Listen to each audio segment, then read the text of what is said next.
Y si te dijera que una de las culpas más pesadas que muchas personas cargan no viene de Dios, sino de una traducción humana. Durante siglos se nos enseñó a temer una parte de nosotros mismos, a dudar del amor, a confundir identidad con condena. Si alguna vez sentiste que tu fe y tu verdad interior estaban en guerra, este mensaje es para ti. Hoy voy a mostrarte el secreto que la Biblia ocultó, una sabiduría que libera al alma y revela que el amor nunca fue el error. Quédate hasta el final, porque la revelación más importante no está en las páginas, sino en lo que va a despertar dentro de ti. Si sientes que tu alma está lista, escribe en los comentarios: mi espíritu recuerda. Hay algo que casi nadie te dice, una verdad histórica que permanece enterrada bajo capas de dogma y tradición. Durante casi 2000 años, la Biblia no contenía la palabra homosexual.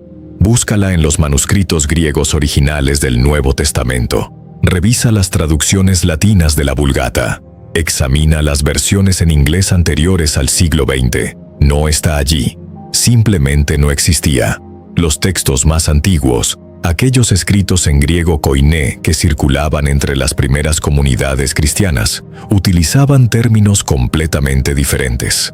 Palabras como arsenokoitai y malakoi, que aparecen en las cartas de Pablo, han sido objeto de intensa disputa entre eruditos bíblicos durante décadas. Porque la realidad incómoda es esta: nadie sabe con certeza absoluta qué significaban esos términos en el contexto cultural del primer siglo. Arsenokoitai es una palabra compuesta que Pablo aparentemente inventó, combinando arseno, que significa varón, y koitai, que se refiere a camas o lechos. Pero inventar una palabra no es lo mismo que definirla claramente. Los lingüistas han rastreado el uso de este término en literatura griega posterior, buscando pistas contextuales. Lo encuentran en listas de pecados económicos, en discusiones sobre explotación sexual, en contextos que sugieren abuso de poder más que relaciones consensuales. Malakoi literalmente significa suave o blando. Se usaba para describir todo tipo de cosas: ropa lujosa, comida decadente, comportamiento afeminado, falta de autodisciplina moral. Traducirlo como homosexual en versiones modernas es un salto interpretativo gigantesco que dice más sobre los prejuicios de los traductores que sobre el significado original del texto. Los primeros textos hablaban de abusos específicos documentados en el Imperio Romano. Hablaban de pederastia, la práctica aceptada donde hombres adultos mantenían relaciones con adolescentes varones. Hablaban de prostitución cultural en templos paganos, donde el sexo era transacción comercial o ritual religioso. Hablaban de esclavitud sexual, donde personas eran convertidas en objetos sin capacidad de consentir. Hablaban de poder mal usado, de jerarquías donde el fuerte dominaba al débil, de personas convertidas en objeto de gratificación sin consideración por su humanidad o dignidad. Estos contextos son radicalmente diferentes de dos adultos del mismo sexo que se eligen mutuamente desde el respeto, la igualdad y el compromiso. No hablaban de amor entre iguales. No hablaban de compromiso mutuo. No hablaban de relaciones donde ambas partes se honran y se cuidan. No hablaban de fidelidad, de construir vida juntos, de acompañarse en enfermedad y salud. Porque ese tipo de relaciones homosexuales basadas en igualdad y amor simplemente no existían como concepto social reconocido en el mundo antiguo. Fue recién en el año 1946 cuando una decisión editorial cambió una palabra en la Revised Standard Version de la Biblia en inglés. Los traductores decidieron usar por primera vez el término homosexual para traducir arsenokoitai, no basándose en nueva evidencia lingüística, no por descubrimiento arqueológico que clarificara el significado, simplemente porque era un término que resonaba con las ansiedades culturales de la época. Y con ella, el destino espiritual de millones quedó marcado por una elección de traducción que muchos eruditos consideran profundamente equivocada. Familias se fragmentaron, jóvenes fueron expulsados de sus comunidades, personas abandonaron su fe porque no podían reconciliar lo que sentían con lo que les dijeron que decía la Biblia: suicidios, depresión, vidas destruidas por una palabra insertada 1900 años después de que los textos originales fueran escritos. No fue una revelación divina recibida en oración. No fue el resultado de iluminación espiritual. No fue consenso teológico alcanzado después de profundo discernimiento. Fue una elección humana, tomada por un comité de traductores, operando dentro de un contexto cultural específico con sus propios sesgos y limitaciones. El misterio profundo que pocos se detienen a considerar es este: cuando una palabra entra tarde en un texto sagrado, también entra tarde la culpa que produce. Si generaciones y generaciones de cristianos leyeron esos mismos pasajes sin llegar a la conclusión de que condenaban la homosexualidad como la entendemos hoy, ¿qué nos dice eso sobre la claridad supuesta del mensaje? Y esa culpa masiva que ha devastado tantas vidas nunca vino del cielo. Vino de decisiones editoriales. Vino de traducciones influenciadas por contexto cultural. Vino de interpretaciones que dicen más sobre los intérpretes que sobre el texto original. Vino de instituciones religiosas que necesitaban enemigos externos para mantener cohesión interna. La Biblia ha sido traducida, interpretada y reinterpretada innumerables veces a lo largo de la historia. Cada traducción es un acto de interpretación donde los sesgos del traductor inevitablemente influyen. Cuando los traductores de la época victoriana encontraban referencias a desnudez, las suavizaban porque su cultura era pudorosa. Cuando traductores del sur de Estados Unidos traducían pasajes sobre esclavitud, encontraban formas de justificarla porque su economía dependía de ella. Y cuando traductores del siglo XX, operando en sociedades donde la homosexualidad era criminalizada y patologizada, encontraban términos ambiguos en textos antiguos, los interpretaban a través del lente de sus propios prejuicios, no porque fueran malas personas necesariamente, sino porque todos somos productos de nuestro tiempo y contexto. Pero aquí está la pregunta que cambia todo. Si Dios realmente consideraba la homosexualidad un pecado tan grave como para condenar almas eternamente, ¿por qué no lo dijo claramente e inequívocamente? ¿Por qué dejó el asunto a interpretaciones ambiguas de palabras oscuras que nadie está completamente seguro de cómo traducir? ¿Por qué Jesús, quien habló extensamente sobre matrimonio, divorcio, adulterio y moralidad sexual, nunca mencionó el tema una sola vez? El silencio de Jesús sobre este asunto es ensordecedor. Habló sobre amar al prójimo docenas de veces. Habló sobre no juzgar.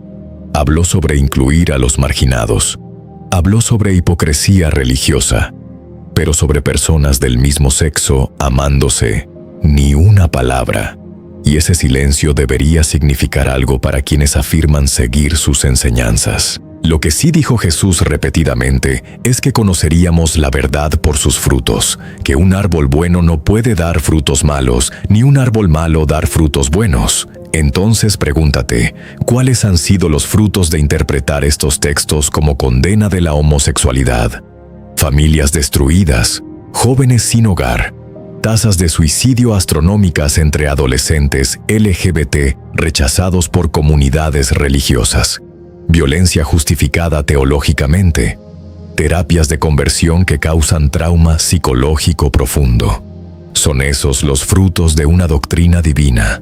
¿O son los frutos de error humano, de interpretación equivocada, de traducción sesgada por prejuicio cultural?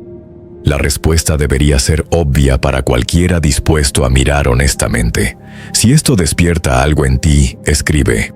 La verdad se revela.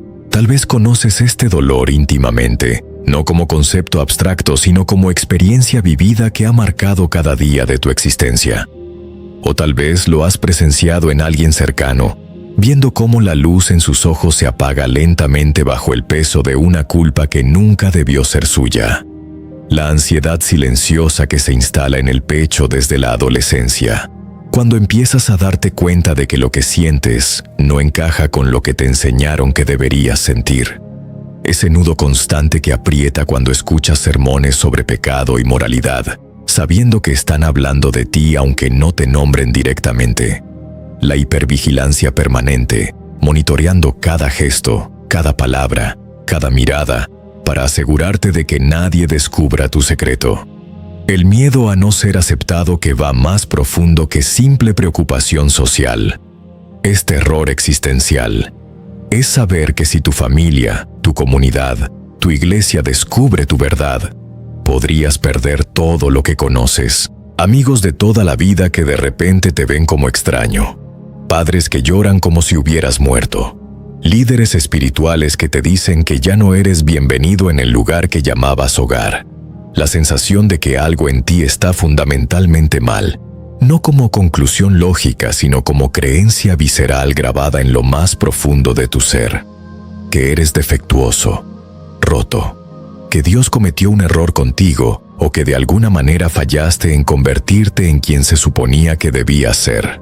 Esta creencia se internaliza tan profundamente que continúa causando daño mucho después de que conscientemente la rechaces. Pero escucha con atención, porque esto es crucial para tu sanación. El alma no sufre por amar. El amor, en su esencia pura, nunca causa sufrimiento al alma. El amor expande, libera, conecta. El amor es la frecuencia natural del espíritu humano. Es lo que somos cuando todas las capas falsas se quitan. El alma sufre por negarse, por fragmentarse, por esconderse de sí misma. Sufre cuando construyes muros internos para separar partes de ti que juzgas inaceptables. Sufre cuando vives en constante desalineación entre tu verdad interior y tu expresión exterior. Sufre cuando dedicas enormes cantidades de energía a mantener una fachada que no refleja quién realmente eres. Cuando te enseñan que tu esencia es un error, que la forma en que Dios te creó está equivocada, algo devastador ocurre en tu arquitectura interna. La energía vital se fragmenta, dividiéndose en partes que pelean entre sí. Una parte que sabe su verdad, otra parte que ha internalizado el rechazo, otra parte que intenta mediar entre ambas. Esta fragmentación consume recursos masivos, dejándote constantemente agotado sin saber por qué. La fe, que debería ser refugio y fuente de fortaleza, se rompe como cristal bajo presión. No puedes confiar en un Dios que supuestamente te condena por ser quien eres. No puedes encontrar paz en una espiritualidad que niega tu realidad. La disonancia cognitiva entre creer en un Dios amoroso y creer que ese mismo Dios te rechaza por amar es insostenible. Algo tiene que ceder, y el espíritu se esconde, retirándose a lo más profundo de tu ser, protegiéndose del dolor, construyendo capas de desconexión. Te vuelves menos presente, menos vivo. Funcionas en automático, cumpliendo roles, siguiendo guiones, pero sin habitar plenamente tu propia existencia. Es una muerte en vida, un exilio interior donde el yo auténtico se refugia para sobrevivir. No es Dios quien se aleja de ti en este proceso. Esa es la mentira cruel que te han contado. Dios, la fuente divina, el amor universal, nunca rechaza a sus creaciones. Eres tú quien aprende a desconfiar de ti mismo, a rechazar partes de tu propia naturaleza, a alejarte de tu propia divinidad interna, porque te enseñaron que no eras digno. El verdadero conflicto nunca fue espiritual en el sentido de ser un problema entre tú y lo divino. Fue interno. Un conflicto creado artificialmente entre tu yo auténtico y las creencias impuestas sobre quién deberías ser. La espiritualidad genuina nunca crea este tipo de guerra interna. Las doctrinas humanas sí. Este conflicto interno tiene consecuencias medibles y devastadoras. Las tasas de depresión entre personas LGBT que crecen en ambientes religiosos conservadores son 2 a 3 veces más altas que en la población general. Las tasas de ansiedad, trastornos alimenticios, abuso de sustancias, todos significativamente elevados, no porque haya algo inherentemente problemático en ser LGBT, sino por el trauma de rechazo y vergüenza internalizada. Las tasas de suicidio cuentan una historia aún más oscura. Adolescentes LGBT rechazados por sus familias tienen 8 veces más probabilidad de intentar suicidio que aquellos aceptados. 8 veces. Esos no son números abstractos.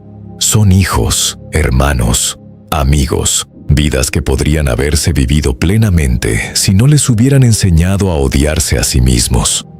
Y aquí está lo que debes entender. Ese sufrimiento no es natural. No es consecuencia inevitable de ser diferente. Es consecuencia directa de interpretaciones religiosas dañinas que convierten identidad en pecado. En sociedades y comunidades donde la homosexualidad es aceptada, donde las personas LGBT pueden vivir abiertamente sin miedo a rechazo, esas tasas elevadas de problemas de salud mental desaparecen casi por completo. Lo que esto demuestra irrefutablemente es que el problema nunca fue la orientación sexual. El problema es, y siempre ha sido, el rechazo, la vergüenza, la internalización de mensajes de odio disfrazados de verdad espiritual. El problema es una teología que convierte el amor en pecado y llama a esa crueldad voluntad de Dios. La sanación comienza cuando reconoces esto. No hay nada en ti que necesite ser curado, reparado o cambiado para ser digno de amor divino. Ya eres completo. Ya eres amado. Ya eres exactamente quien se suponía que fueras. La única sanación necesaria es liberarte de las mentiras que te enseñaron sobre ti mismo. Si lo sientes, deja esta llave en los comentarios. Mi alma merece paz. Aquí está la verdad que rompe creencias arraigadas durante siglos, la verdad que libera a quienes tienen valor para recibirla. La Biblia jamás definió la moral por el género de quienes se aman. Nunca estableció que la orientación del deseo fuera criterio de rectitud espiritual. Lo que sí definió, consistentemente a lo largo de sus páginas, fue que la moral se mide por el amor vivido con verdad, justicia y compasión. Cuando los textos bíblicos hablan de Sodoma, la historia que generaciones han usado para justificar homofobia, están hablando de algo radicalmente diferente de lo que te enseñaron. Lee el texto completo, no solo los fragmentos seleccionados. Los hombres de Sodoma querían violar a los visitantes de Lot, violación de extranjeros, violación en masa, violencia sexual como arma de dominación y humillación. Eso no tiene absolutamente nada que ver con dos personas del mismo sexo que se eligen mutuamente en amor. Equiparar violación con amor consensual es obsceno. Es como equiparar asalto con abrazo porque ambos involucran contacto físico. La diferencia entre violencia sexual y amor consensual es la diferencia entre vida y muerte, entre trauma y sanación, entre pecado y bendición. Pero más revelador aún, la Biblia misma define claramente cuál fue el pecado de Sodoma, y no tiene nada que ver con sexualidad. Ezequiel 16:49 dice textualmente: «Este fue el pecado de tu hermana Sodoma, soberbia, exceso de comida y próspera tranquilidad tuvieron ella y sus hijas, pero no dio la mano al afligido y al menesteroso». Lee eso otra vez. El pecado de Sodoma fue soberbia, glotonería, complacencia y negligencia hacia los pobres y necesitados. No homosexualidad, no orientación sexual, injusticia social, falta de compasión, acumulación de riqueza mientras otros sufren. Si los cristianos modernos realmente quisieran evitar el pecado de Sodoma, deberían estar peleando contra la desigualdad económica, no contra personas LGBT. Jesús mismo hace referencia a Sodoma en varios pasajes, y nunca en contexto de sexualidad. Habla de Sodoma como ejemplo de inhospitalidad, de rechazo a los mensajeros de Dios. En Mateo 10, cuando envía a sus discípulos, les dice que ciudades que no los reciban serán juzgadas más severamente que Sodoma. El pecado de Sodoma es rechazo y crueldad, no amor del mismo sexo. Hablan de olvidar al necesitado, de construir prosperidad sobre la espalda de los vulnerables, de acumular mientras otros carecen, de cerrar las puertas a los extranjeros, de violencia contra los marginados. Estos son los pecados que los profetas denuncian una y otra vez, no la orientación sexual de personas viviendo en amor comprometido. no de orientación, nunca de la dirección natural del afecto humano, no de identidad, de la esencia de quién eres en lo más profundo, sino de justicia, de cómo tratas a otros, de si tu amor es genuino o explotador, de si construyes comunidad o destruyes dignidad. El alma no tiene sexo ni género en su esencia más pura. Los místicos de todas las tradiciones lo han sabido. El alma es chispa divina, conciencia pura, amor incondicional. Los cuerpos tienen sexo, las culturas construyen género, pero el alma trasciende ambos. Es anterior a ambos, sobrevive a ambos, tiene conciencia, la capacidad de reconocer verdad, de discernir bien de mal, de elegir amor sobre miedo. Y esa conciencia no funciona según las categorías limitadas de nuestras construcciones culturales sobre género y sexualidad. Opera en dimensiones más profundas, integridad versus hipocresía, compasión versus crueldad, liberación versus opresión. Y cuando dos almas se encuentran desde el respeto mutuo, desde la honra recíproca, desde el deseo genuino de acompañarse en el viaje de la vida, no están desobedeciendo a Dios, no están violando ningún orden divino, están recordándolo, manifestando su naturaleza esencial que es amor. Están recordando que en el principio, antes de que tradiciones humanas construyeran muros y categorías, antes de que religiones institucionales crearan jerarquías de dignidad, existía simplemente amor. Amor sin calificaciones, amor sin condiciones, amor que no pregunta género antes de bendecir. Esta comprensión no es opcional para tu bienestar espiritual. No es un detalle teológico menor que puedes ignorar. Es absolutamente necesaria para sanar las heridas que interpretaciones erróneas han causado. Mientras creas que tu naturaleza esencial es pecado, vivirás en guerra contigo mismo. Y nadie puede prosperar espiritualmente mientras está en guerra consigo mismo. La Biblia, leída en su contexto histórico completo, cuenta una historia de expansión progresiva de inclusión. Comienza con un Dios tribal que pertenece solo a un pueblo. Evoluciona hacia un Dios universal que ama a toda la humanidad. Comienza con leyes de pureza ritual que excluyen. Se mueve hacia un evangelio de gracia que incluye. En el Antiguo Testamento, los eunucos eran excluidos de la comunidad de fe. Deuteronomio 23 dice que ningún eunuco puede entrar en la asamblea del Señor. Pero en Isaías 56, Dios revierte esa exclusión, prometiendo a los eunucos que les dará un nombre mejor que hijos e hijas. Y en Hechos 8, uno de los primeros conversos al cristianismo es precisamente un eunuco etíope. La trayectoria bíblica es clara. Movimiento constante desde exclusión hacia inclusión, desde legalismo hacia amor, desde juicio hacia gracia. Cada vez que la Iglesia ha resistido este movimiento, eventualmente ha tenido que retractarse sobre esclavitud, sobre el rol de las mujeres, sobre razas mezcladas casándose, y eventualmente se retractará sobre personas LGBT también. Aquellos que hoy usan la Biblia para excluir a personas LGBT están del lado equivocado de la historia y del lado equivocado del Evangelio. Están repitiendo exactamente los mismos argumentos que se usaron para defender la esclavitud, para oprimir a las mujeres, para prohibir matrimonios interraciales. Y la historia los juzgará con la misma severidad con que juzga esas otras formas de opresión justificada religiosamente. Si esta revelación resuena, escribe: el amor es la ley. Ahora vamos a hacer algo diferente. Vamos a detenernos del análisis intelectual y entrar en experiencia directa. Porque la sanación verdadera no ocurre solo en la mente. Ocurre cuando el cuerpo, la mente y el espíritu se alinean en una verdad que pueden sostener juntos. Cierra los ojos por un momento. Si estás en un lugar donde no puedes cerrarlos, simplemente suaviza tu mirada, bajando tu atención hacia tu interior en lugar de mantenerla enfocada en el mundo externo.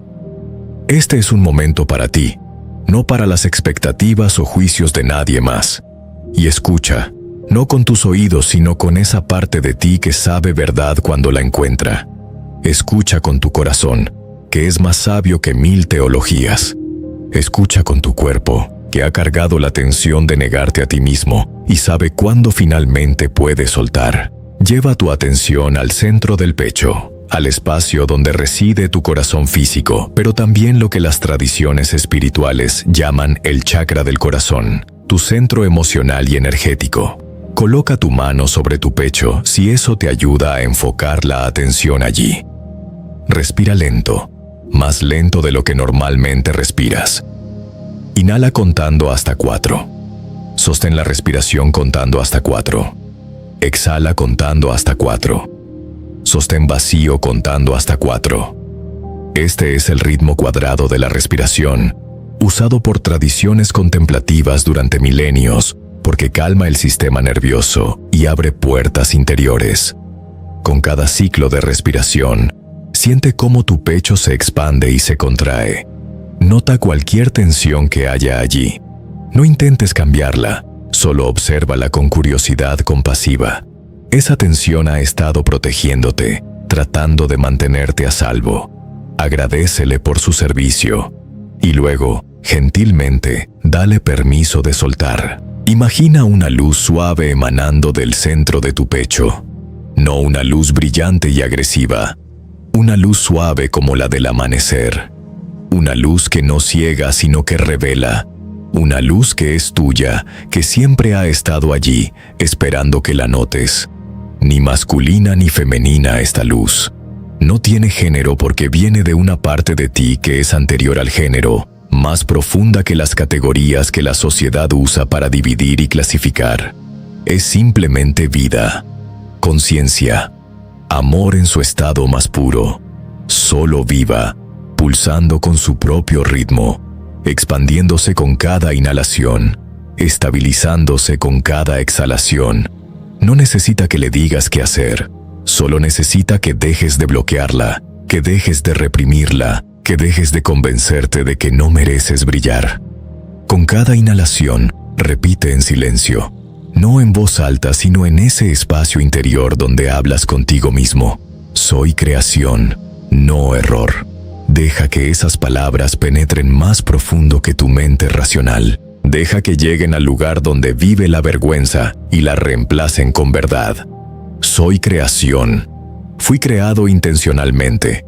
No soy accidente ni error. No soy defecto ni fallo.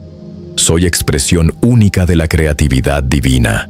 Soy exactamente quien se suponía que debía ser. Mi existencia tiene propósito.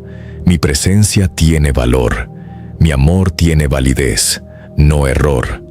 Esta parte es crucial. No hay nada en ti que necesite ser corregido para que merezcas existir.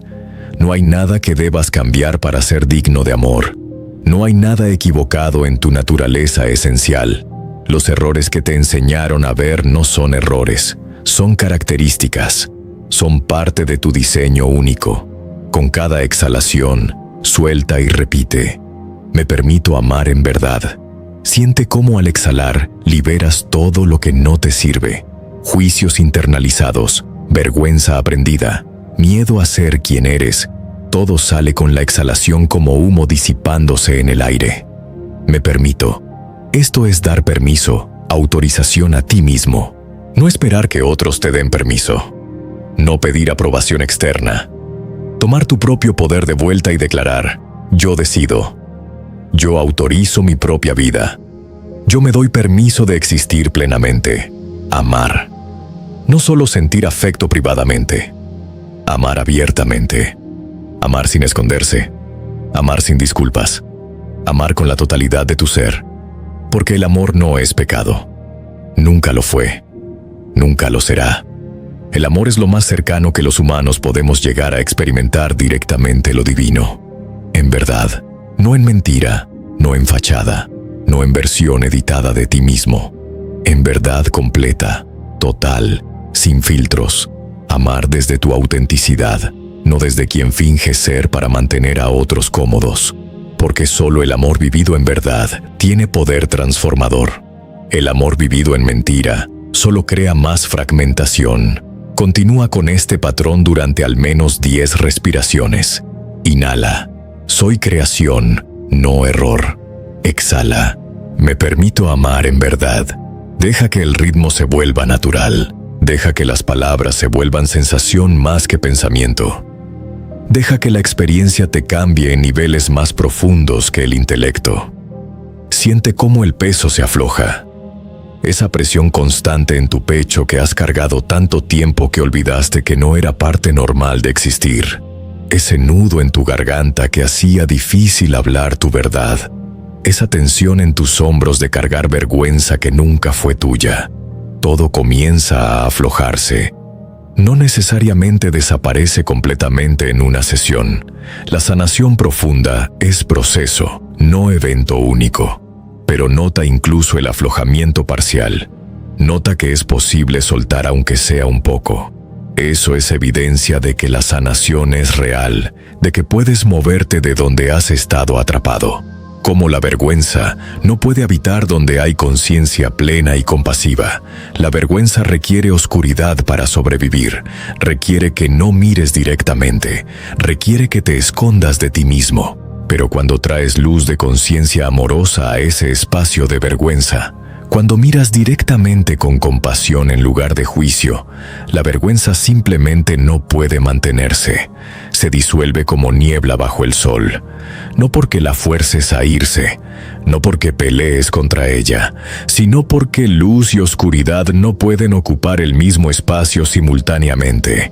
Donde hay presencia consciente y amorosa, la vergüenza inconsciente se desvanece naturalmente. Este no es un ritual nuevo que alguien inventó recientemente. Es uno antiguo, tan antiguo como la conciencia humana misma. Es el ritual de recordar quién eres debajo de todas las capas de condicionamiento social. Es el ritual de regresar a tu esencia después de haberte perdido en roles y expectativas. Recordar quién eres antes de que te dijeran quién deberías ser, antes de que internalizaras vergüenza, antes de que aprendieras a esconderte, antes de que fragmentaras tu energía tratando de ser aceptable. Regresar a esa inocencia original donde simplemente eras, sin necesidad de justificar o explicar tu existencia. Este ritual de autorreconocimiento no requiere autoridad externa. No necesitas sacerdote que lo valide. No necesitas gurú que te inicie. No necesitas certificado de ninguna institución espiritual. Tu propio reconocimiento de tu propia verdad es suficiente. Es más que suficiente. Es todo lo que siempre fue necesario. Si lo hiciste, si te diste estos minutos de presencia compasiva contigo mismo, deja esta señal. Honro mi esencia.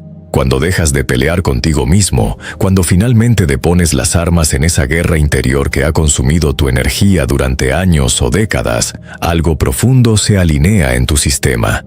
No es cambio superficial, es reconfiguración fundamental de cómo operas en el mundo.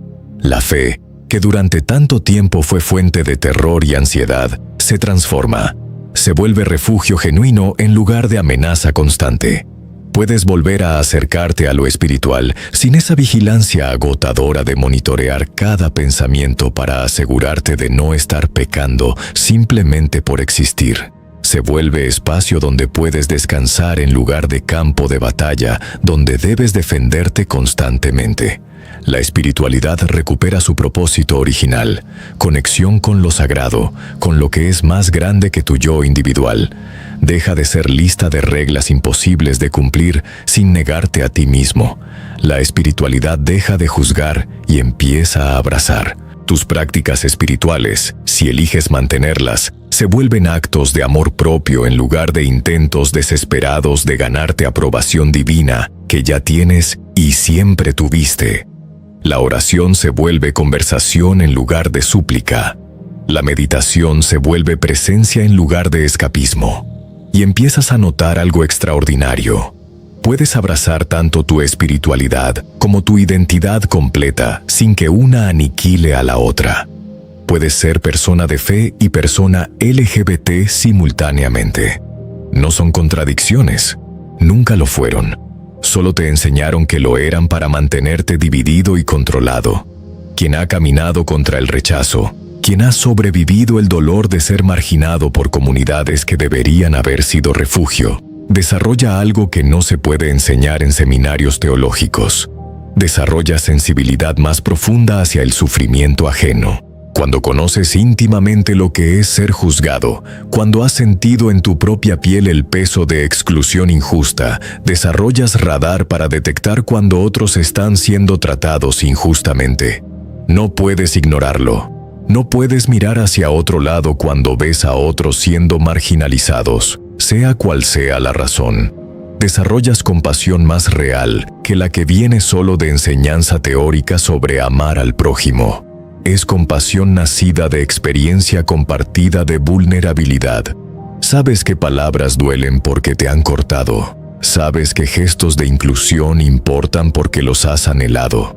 Sabes la diferencia entre caridad condescendiente y solidaridad genuina. Desarrollas conexión más honesta con lo sagrado porque tu fe, si sobrevive el fuego del rechazo, emerge purificada. Ya no es fe heredada que nunca cuestionaste. Ya no es conformidad con expectativas sociales.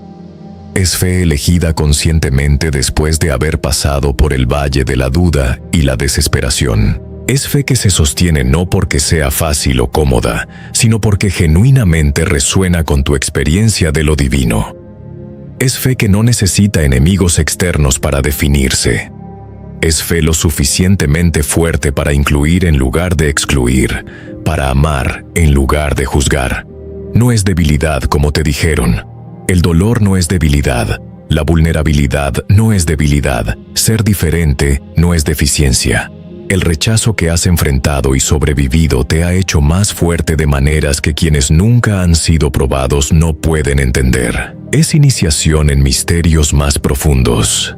En todas las tradiciones espirituales auténticas, la iniciación requiere muerte y renacimiento. Muerte de quien eras, renacimiento en quien estás destinado a ser.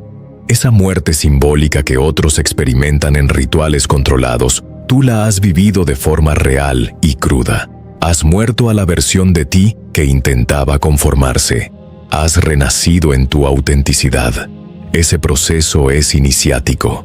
Te ha llevado a profundidades de autoconocimiento que muchos nunca alcanzan. Te ha forzado a cuestionar todo, a examinar cada creencia, a decidir conscientemente qué es verdad para ti versus qué te fue impuesto. Aceptar tu verdad no te aleja de Dios. Esa es la mentira más cruel que instituciones religiosas han perpetuado. La verdad exactamente opuesta es lo real.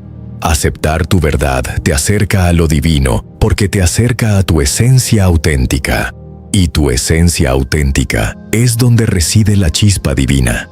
Te acerca a lo divino sin máscaras, sin falsedad, sin la distancia que se crea cuando presentas versión editada de ti mismo, pensando que tu yo real no es suficientemente bueno. Dios, lo divino, el universo, como sea que nombres esa fuerza, no necesita que pretendas ser quien no eres. Necesita que seas exactamente quien eres con total autenticidad, porque solo desde autenticidad puedes cumplir tu propósito único. Solo siendo completamente tú puedes hacer la contribución que solo tú puedes hacer. El mundo no necesita otra copia de alguien más.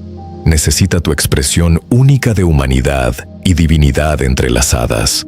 Muchas personas LGBT que han hecho este viaje de autoaceptación reportan que su vida espiritual se profundiza exponencialmente. Experimentan conexión con lo divino más directa que nunca antes. Tienen experiencias místicas, momentos de gracia, encuentros con lo sagrado que transforman su comprensión completa de la realidad. Esto no es accidente. Cuando vives en autenticidad, cuando alineas tu interior con tu exterior, cuando dejas de fragmentarte, te vuelves canal más claro para lo divino. La energía que antes usabas en mantenerte escondido, ahora está disponible para conexión espiritual profunda. Si estás listo para vivir desde ahí, desde ese lugar de autenticidad integrada, donde tu espiritualidad y tu identidad completa coexisten en paz, escribe: Camino en luz. Recuerda esto. Si una interpretación genera odio, miedo o rechazo, esa interpretación es la que necesita sanación. Dios no creó errores, creó diversidad. Tu identidad no es un obstáculo espiritual, es un lenguaje del alma. Este canal existe para quienes despiertan, para quienes ya no aceptan culpas heredadas, para almas que eligen la verdad antes que el miedo. Sella este aprendizaje con esta frase interior: soy amado tal como soy. Si sientes que perteneces a una comunidad de almas que recuerdan, que sanan y que despiertan, este es tu lugar. No apagues tu luz. El secreto ya no está oculto.